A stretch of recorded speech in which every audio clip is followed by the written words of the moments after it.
This is a very special retreat.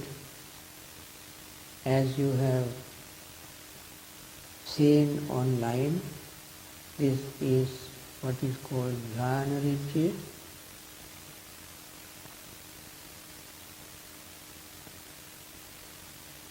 This Buddha said more than one occasion that there are 4 kinds of pleasures. These four kinds of pleasures he enumerates as first jhana, second jhana, third jhana and fourth jhana. Attaining the first level of jhana, second level, third level and fourth levels of jhana. That is called pleasure or happiness. Sukhallikanu yoga is sensual pleasures. In Dhamma Pavatana Sutta,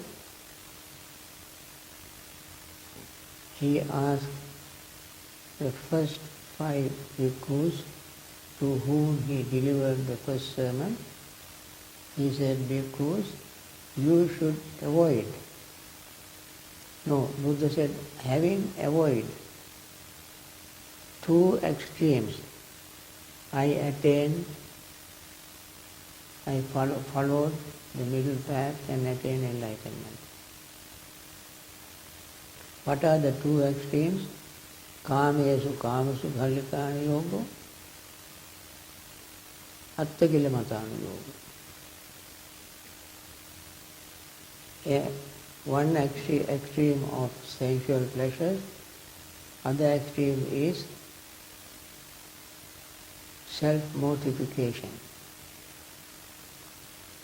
Here Buddha said, bhikkhus, I encourage you to develop this pleasure, 4 kinds of pleasure or 4 kinds of happiness, such as that I mentioned earlier. Among all kinds of happiness, there are all kinds of happiness. Happiness of household life, happiness of gaining some wealth, happiness of having families, thinking that I have property, atti sukha. Then somebody might think that I am free from debts, ananda sukha. Then I have earned whatever I have earned righteously, honestly. And there is another pleasure called enjoying what you have earned. All these are pleasures. And it is household pleasure, geharita sukha. There is another kind of pleasure called pleasure of letting go, pleasure of renunciation. And that is what Buddha divided into 4. You are not going to renounce your household life totally because of this retreat. Perhaps you may see the benefit you gain from the practice of jhana. One of the benefits is letting go. The joy, pleasure you experience by letting go. Nekkhamma sukha. And during this retreat, I am going to give few talks. Bhante G will give a talk. And there's another monk called Bhante G. He is not here right now. He also is going to give a talk. We assume all these talks would be on the same theme, Jhana theme. You have studied a lot of Dhamma, listened to many Dhamma talks, going from place to place, learning Dhamma, attending retreats and so on. You have accumulated a lot of information. They all are in your mind. And yet, I advise all our meditators not to be padaparamas, meaning not to be ones who enjoy only words. Most people like to enjoy words. They like words. Dhamma words, reading Dhamma, listening to Dhamma, going from place to place to listen to Dhamma, going to internet and discussing, writing, counting the number of sutras, number of words, number of syllables, punctuation, this and that, and good in discussion, debates and so on Dhamma. People are very, very good for that. They are like cowherds who take care of others' cattle and never taste milk, never taste yogurt, never take ghee, never taste milk. Similarly, it is good to know theories so that you will have some background to refer. Whenever you get into trouble, you can refer to the plan. Sutras and all this knowledge may be good for our reference. But how much reference we need? And how long are we going to live with all this collecting information, day in, day out? We are collecting. There was I have a very beautiful story. I like to tell stories. I'm sure some of you might have heard the story, and yet it is quite appropriate for our purpose. There was a monk in the time of the Buddha. His name was Potila. Very learned monk. He knew the entire Dhamma by heart. And also he was very good teacher. He was so popular that his class was always full. 500 students would attend his class. He did not have loudspeakers back those days, but had a very good loud voice to talk to 500 people. Anyway, always his class was full. He has a lot of knowledge. But Buddha called him empty-headed Potila. Empty-headed Potila, how are you? Empty-headed Potila, where are you going? Empty-headed Potila, did you have your lunch? Always he added this empty-headed to his name. Here is a monk who knew so much Dhamma. He was so popular. In front of these 500 students, sometimes Buddha called empty-headed fourth-wheeler, come here. And this monk must have felt very embarrassed. But he did not get angry with the Buddha.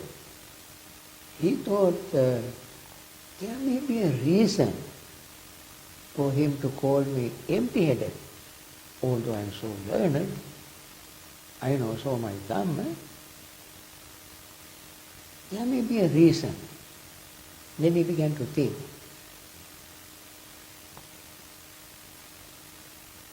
So he thought, I may not be meditating.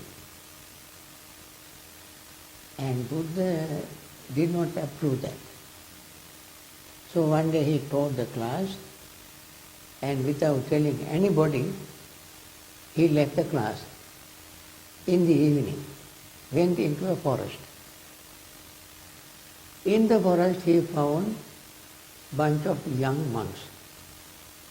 He went to the oldest of all of them and knelt before him, folding his palms, and this young monk was so shocked. He said, "Venerable sir, you are my teacher. How come you knelt before me?"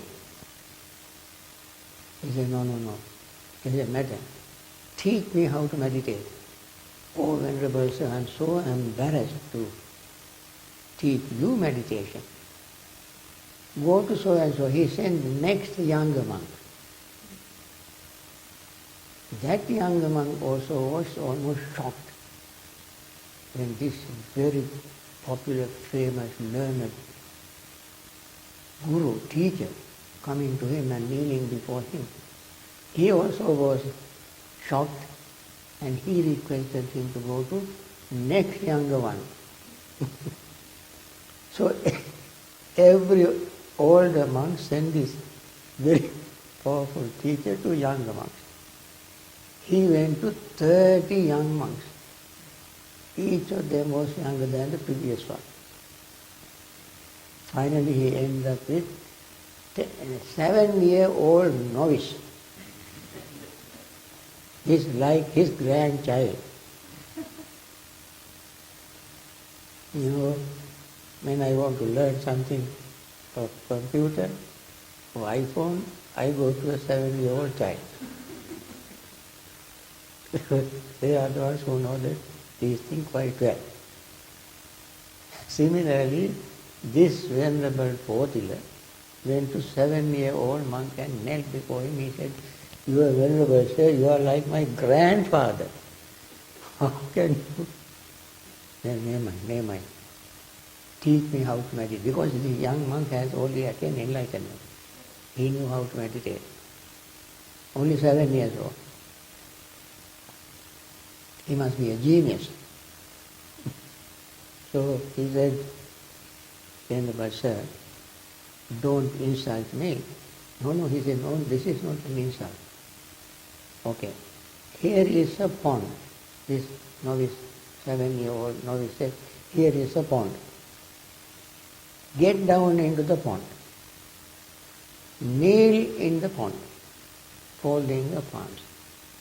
This venerable monk with his whole brand new shining robe, he stepped down to the pond. Of course, before he knelt down, he said, "Please come back." So he asked him to come back and said, still he was holding his palms, and asked him how to teach him how to meditate.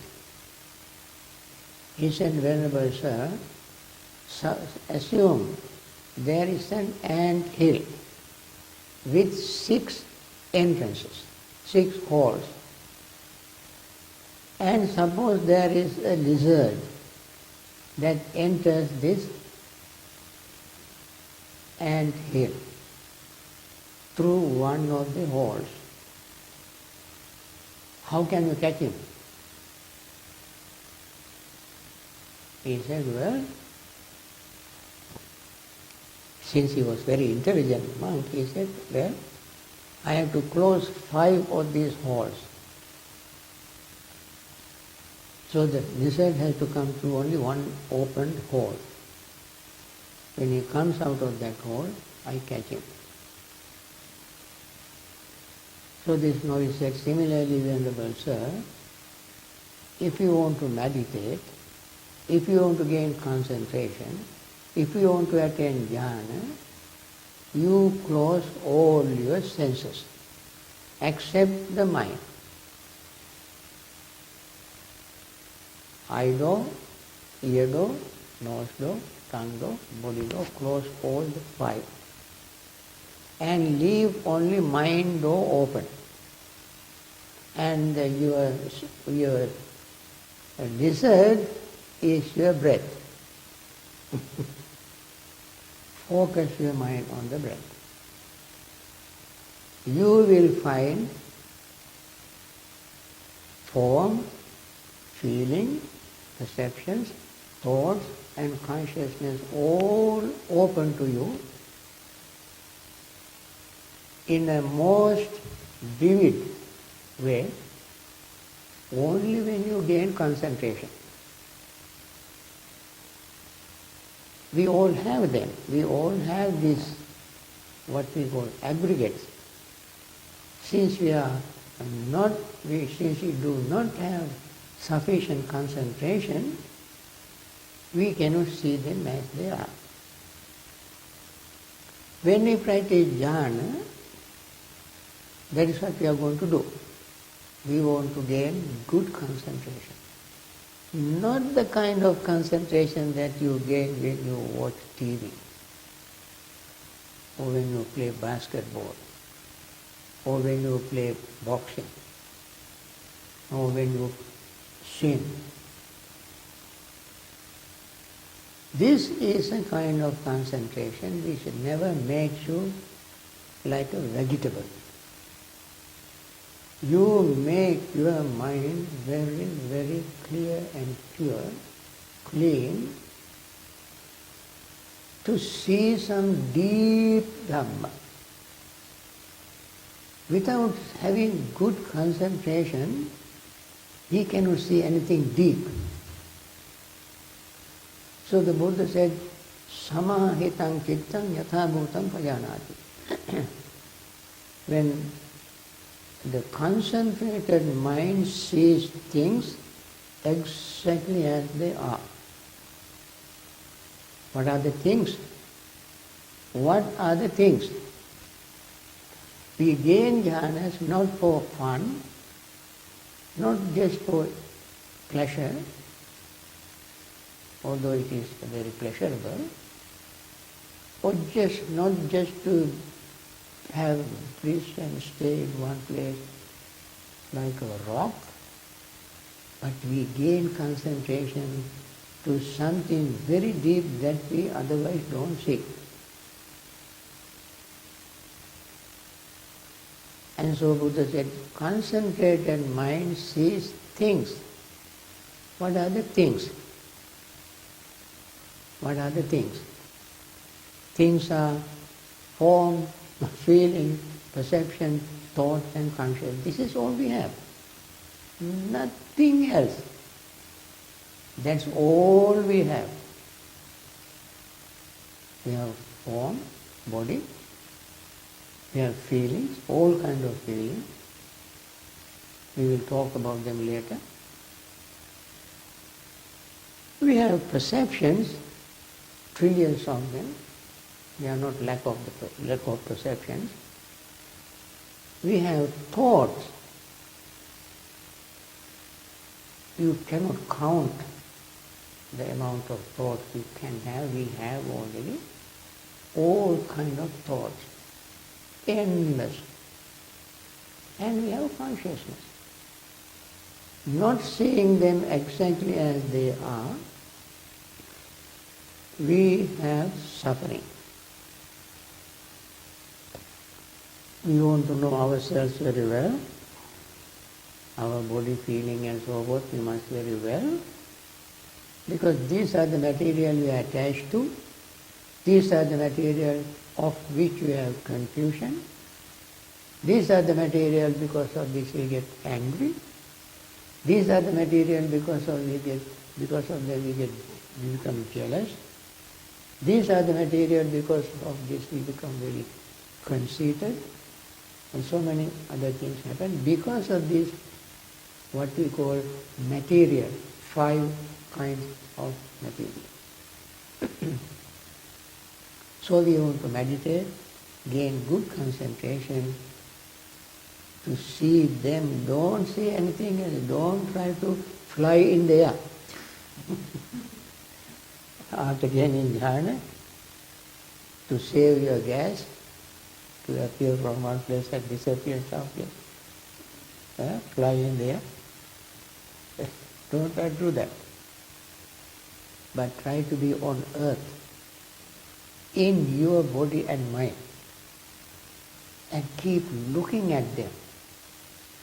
And then you develop very good mindfulness, very good insight, deep wisdom. So these two go together. To get good concentration, to have a good insight. These two are related to one another. These are not two separate things, but two sides of the same coin. And we will see how it happens. In the evening my energy is very low, therefore I don't stay here too long. I think this would be enough for you to think why you came for this retreat, and how you are going to proceed with the practice.